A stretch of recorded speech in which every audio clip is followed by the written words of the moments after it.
Цако, какво правиш там? Яла бързо при мен.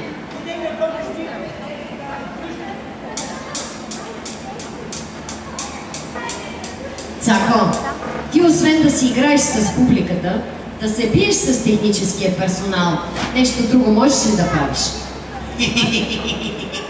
Мога да направя балансна главичка. Искаш да кажеш челна стойка на глава? Да! Добре, тогава ще покажеш ли на мен и на уважаемата публика как се прави челна стойка на глава? Ами добре, ще ви покажа. Хайде гледаме всички внимателно. Цако ще прави челна стойка на глава. Цако, челна стойка на глава се прави без ръце. Да. И без крака. Казах без ръце.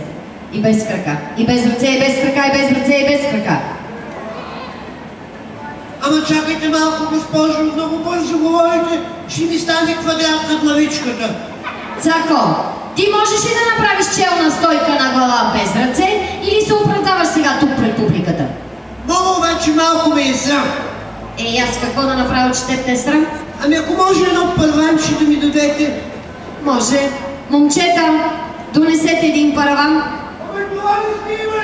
Всичко има в нашия цирк, хайде да видя сега как ще се оправдаваш. Ужас!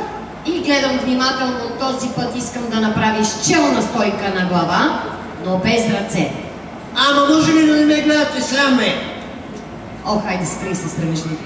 Никой да не диша 15 минути! Да, и друго нещо, какво искаш? Една ракия и една салата. Ракия и салата в 11 часа на обяд. Това да не ти е Балканто ли стукам? Друго нещо искай. Може да бъдете до 3. Добре, това може. Хайде, малки приятели, да преброим до 3. 1, 2,